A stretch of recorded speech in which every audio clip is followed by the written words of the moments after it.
Bueno, vamos a continuar Muy, ahorita con tu ponencia que tiene un nombre muy particular, sí, que es, ya va, estoy as- buscando un momentico, por favor. Aspectos sincrónicos y diacrónicos de la personalidad de Hostos. Explícanos qué es eso y bienvenida. Tienes bueno, 20 minutos, son las y 4 y 54. 55, tienes 20 minutos. Entonces, bueno, la escena es tuya.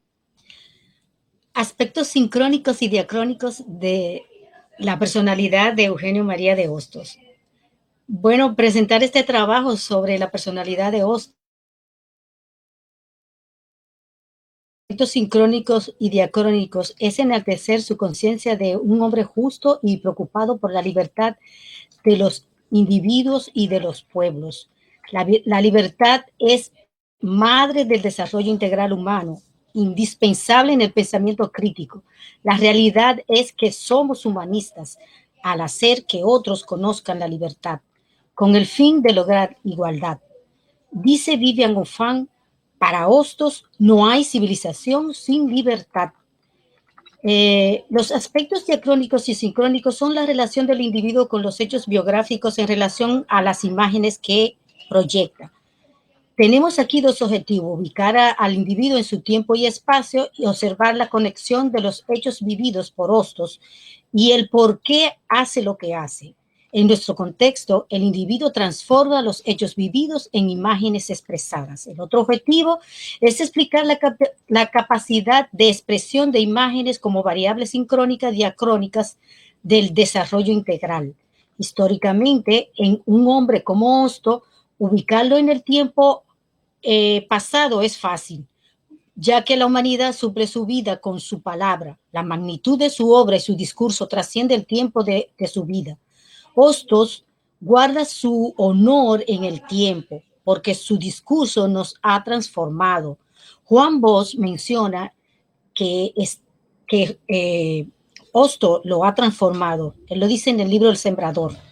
Antes de seguir de lleno en esta presentación, es importante decir que he realizado estos estudios y están en mis libros a Salvador Dalí, a Frida Kahlo, a Georgie Morel, a Van Gogh, Descartes, John Locke, Notre Dame, Margarita Duras, entre otros. Además, agradezco haber presentado esta investigación sobre Hosto en la Universidad Autónoma de Santo Domingo el 16 de agosto del 2016 en el Congreso de la Liga Ostosiana capítulo UAS, así como agradezco a los organizadores del noveno eh, Congreso eh, del Festival Cultural del Movimiento Proyecto Sur, Cultural Sur por las artes y la dignidad de 2020-2021, especialmente a Lucas Gil y a Iques Méndez desde la República Dominicana. Les damos las gracias y le damos las gracias a las personas que están conectadas.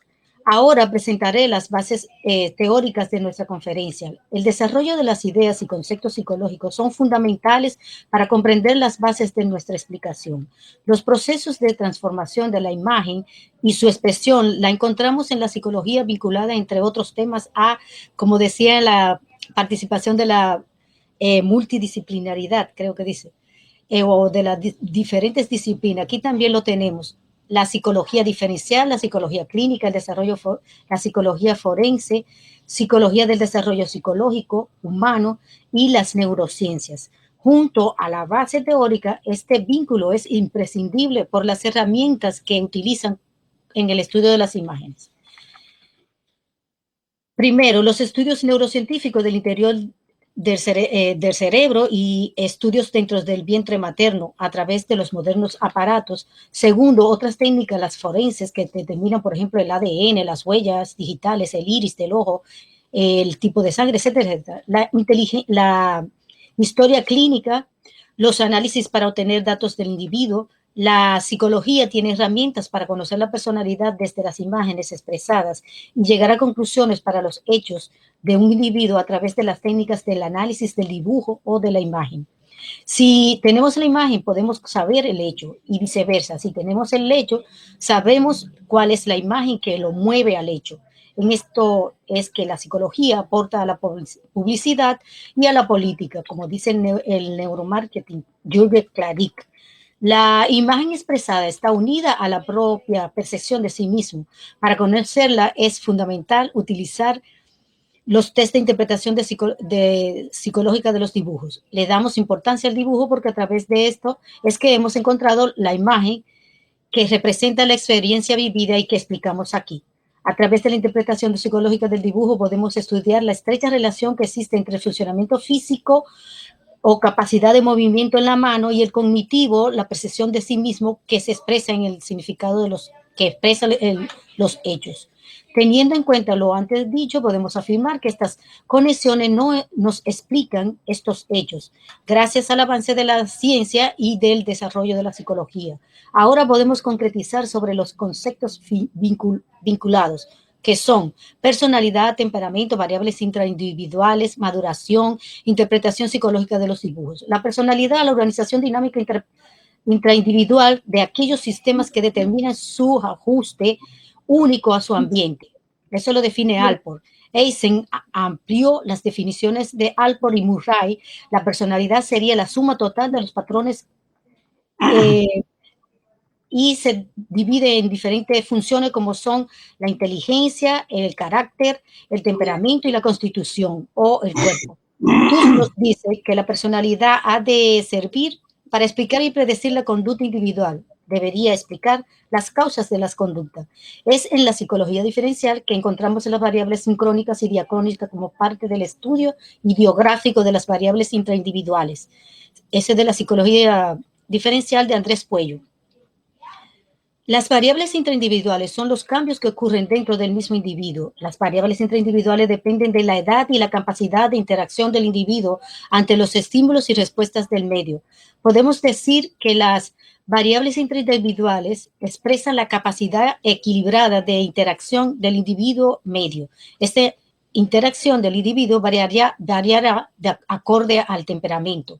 El temperamento, que es la reacción propia del individuo independiente del aprendizaje, que puede ser moderado. Sin embargo, la reacción de intensidad, profundidad, repetición, rapidez o lentitud siempre será la misma en un individuo. Si conocemos de esta reacción, sabemos de las imágenes.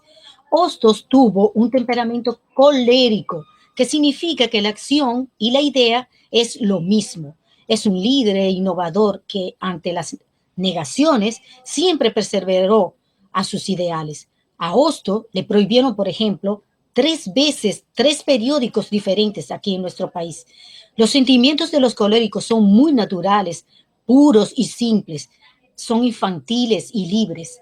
Debo aclarar que en el uso cotidiano confundimos carácter y temperamento. Por ejemplo, Juan Bosch en El Sembrador utiliza la palabra carácter en vez de temperamento. El carácter, según la psicología diferencial, es el hábito, la costumbre, la cultura, lo aprendido.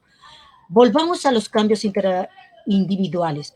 Son cambios que aseguran la preservación del individuo en cada espacio y tiempo. En este trabajo observamos la preservación de los individuos que vienen diseñada para asegurar 3 tipos de adaptación. Los cambios del interior, eh, los cambios del interior regulan las variaciones del individuo consigo mismo. Por ejemplo, al nacer, la cantidad de neuronas, los latidos del corazón, la lateralidad corporal, no es la misma a lo largo de la vida. En el interior, segundo, en el interior se regulan los cambios sobre la percepción emocional y cognitiva de sí mismo. Esta se ve fácilmente afectada por los estímulos respuesta al medio ambiente. Debido a esta, una persona puede sufrir todos los cambios físicos de adulto y no poder adaptarse a la vida como adulto independiente o dependiente en equilibrio. Tercero, estos cambios están relacionados al concepto de maduración. La maduración es un concepto del estudio del desarrollo psicológico sobre las variaciones interiores y exteriores de un individuo. Por ejemplo, caminar, correr, hablar, cambiar los dientes, menstruar, eyacular, entre otros, tienen una aparición relacionada al inicio del individuo, la concepción, al cambio de respiración. Los estudios sobre la maduración en el desarrollo psicológico revelan el efecto en el individuo de las variaciones intraindividuales. Estos cambios son recursos biológicos de la especie que impregnan en el individuo unas condiciones secuenciales para preservar información de sí mismo y de la especie. Estas secuencias son preprogramadas de cuándo y qué estructura física marcan los cambios. Es importante reconocer la secuencia para lograr equilibrio del cambio corporal y con la secuencia del cambio emocional y cognitivo para que aparezca el desarrollo de la percepción y la memoria y la imaginación. Esta secuencia es la herramienta psicológica de la predicción de la conducta. Teóricamente sostiene que los individuos de la especie a igual edad tendrán los mismos cambios en relación a la capacidad interactiva. Aquí ahora por lo menos mencionaremos que existe discusión epistemológica, histórica y filosófica sobre el origen e interacción del pensamiento, el sentimiento, las emociones, las imágenes, entre otros. Sin embargo, también existen investigaciones cada vez más cercanas al manejo de datos y la predicción de los más mínimos constituyentes del ser humano, la concepción, por ejemplo, en la transmisión del ADN, el estudio del ADN, etcétera, etcétera. Y la observación en el cerebro de conexiones para el pensamiento. En la actualidad, afirmamos evidencias físicas de variables con las células madres, el genoma humano, entre otros estudios. El uso psicológico de estos datos abre un campo de estudio en psicología en relación al origen del pensamiento y las emociones, cuya asimilación dependerá del enfoque científico psicológico que demos a esos datos. Es decir, si observamos a un individuo o si lo observamos solo en su pensamiento o solo en su sociedad. Estos datos de lo más mínimo constituyente del ser humano tienen que ver con la psicología evolutiva humana, estudios del individuo en su formación cerebral, desde la concepción hasta la muerte, periodo de expresión de imágenes y pensamientos. Conclusiones sobre lo que hemos dicho, podemos concluir que nos falta investigar sobre el origen de las emociones humanas, las funciones de las emociones, además de preparar al individuo para su preservación, huir y atacar, funcionan para formar las imágenes en un individuo. Nos falta estudiar la función en relación a los cambios de percepción de sí mismo. ¿Por qué estudiar todos estos cambios físicos en el mismo individuo? Para conocer los aspectos sincrónicos y diacrónicos de la personalidad, porque de esta se forman las imágenes. Tenemos que investigar sobre la transmisión de las emociones de padre a madre e hijo, hija. No es suficiente decir que somos emocionalmente inteligentes, como asegura Daniel Coleman.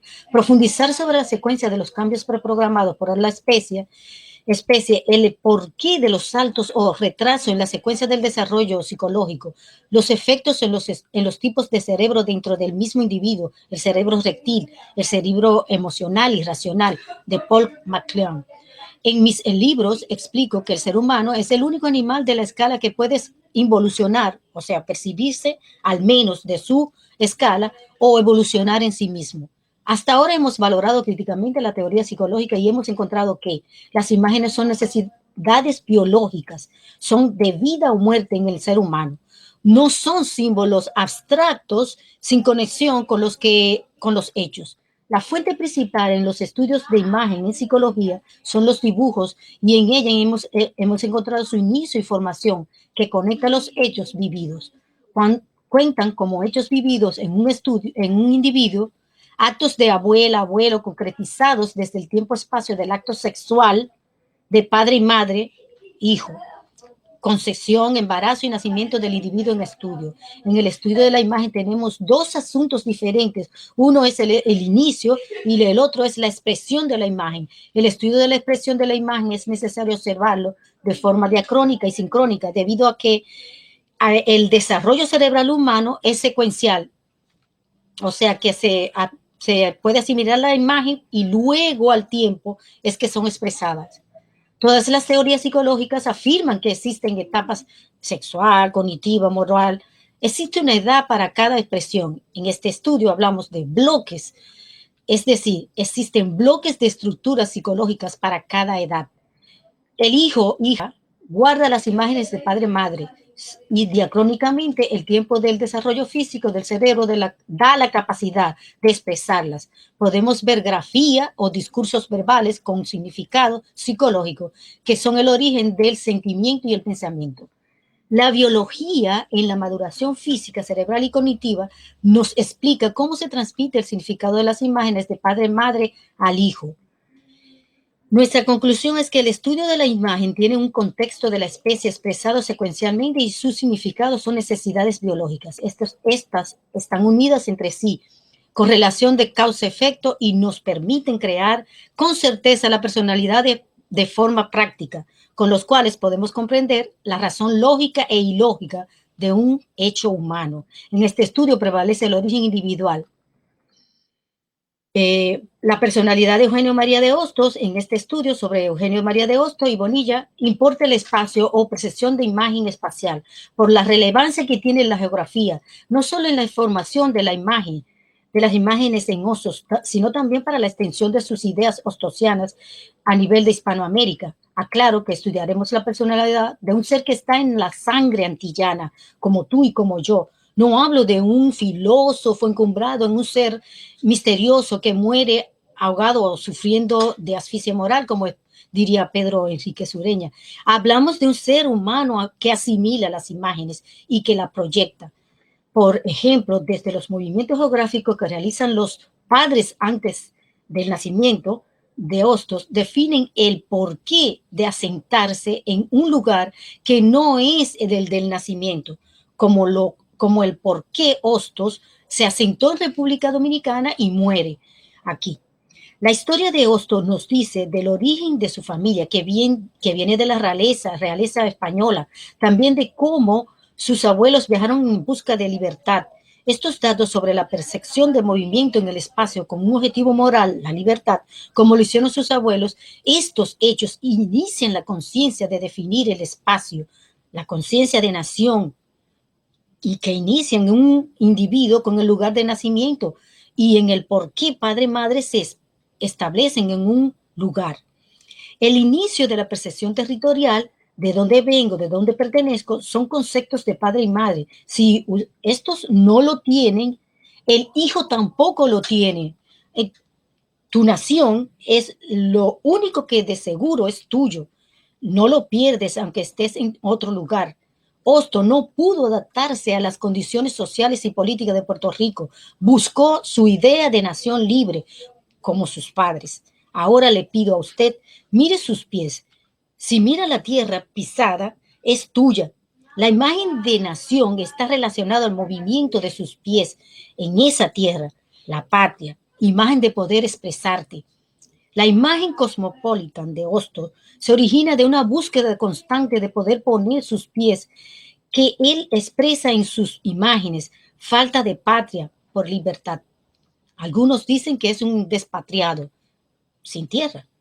Estos datos los recoge de Morisi, cito, de solar andaluz con casa y capilla blasonada según Real Carta Ejecutoria de Hidalguía, otorgada por el rey Don Juan II en 1437, procedía la rama de la familia Hostos, trasplantada. Bueno, ahí explica la historia de cómo él llega a México, Cuba, Santo Domingo y Puerto Rico, y cómo nace en Puerto Rico.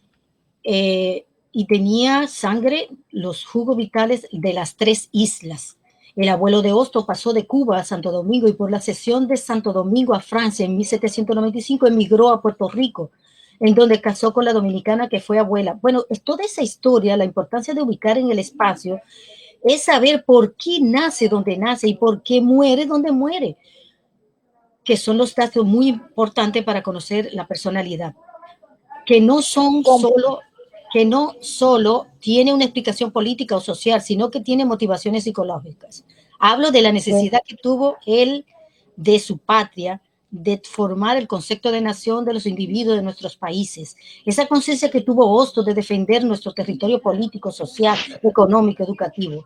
El concepto de nación, este es de un libro tomado, bueno, de una investigación, el concepto de nación y las transformaciones del orden político en Iberoamérica, de Fabio. Compañera, muchísimas gracias. Ya estamos sobre el tiempo, súper interesante toda esta historia y narrativa y todo este tema de aspectos sincrónicos y diacrónicos de la personalidad de Hostos como territorio y como pueblo. Así que bueno, muchísimas gracias. Sí, gracias.